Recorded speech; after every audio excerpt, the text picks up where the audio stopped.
Sa isang maliit na bayan sa Pakistan, may isang batang ipinanganak noong 1983, ang batang nagngangalang Iqbal Masih. Sa murang edad pa lamang, nakilala na niya ang hirap at pait ng buhay. Si Iqbal ay nagmula sa isang pamilyang mahirap. Dahil sa matinding pangangailangan, ipinagbili siya ng kaniyang pamilya sa halagang katumbas lamang ng ilang daang piso. Ipinagbili siya sa isang paggawaan ng carpet kung saan ipinangako na mababawasan ang kanilang utang. Pero hindi iyon ang nangyari. Pagpasok pa lang ni Iqbal sa paggawaan, agad siyang hinarap ng realidad. Lagpas 10 oras ang trabaho bawat araw. Maliit lamang ang kanyang katawan, pero mabibigat ang kanyang ginagawa. Kabilang dito ang paghahabi ng carpet na nangangailangan ng pagyuko ng matagal at pagbilis ng kamay. Kung minsan, ikinakadena pa ang kanyang paa para hindi siya makalabas.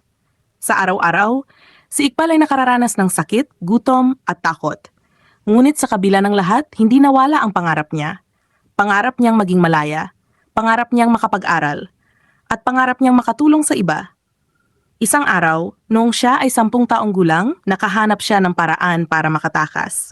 Sa tulong ng isang organisasyong lumalaban sa child labor, napanood niya ang isang pagtitipon na nagsasabi na ang mga batang gaya niya ay may karapatang maging malaya. Doon niya napagtanto, hindi dapat ganito ang buhay niya. Mula noon, nagsimula siyang magsalita sa iba't ibang lugar. Kahit bata, hindi siya natakot. Ibinahagi niya ang katotohanan, ang pagdurusa ng libu-libong batang ipinapasok sa sapilitang paggawa. Dala niya ang lakas ng boses na hindi kayang patahimikin. Dahil sa kanyang tapang, maraming bata ang nailigtas.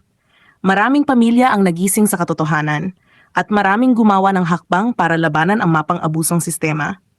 Pero kasabay ng kanyang katanyagan, dumami rin ang kaaway ng kanyang advokasya. At noong 1995, sa edad na 12, habang nakasakay siya sa bisikleta pauwi mula sa isang pagtitipon, siya ay binaril.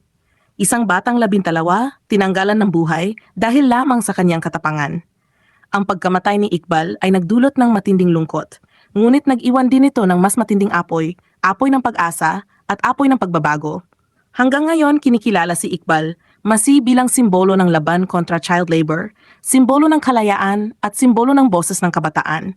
Isang batang walang takot, isang batang may lakas, isang batang naging bayani, siya si Iqbal Masih.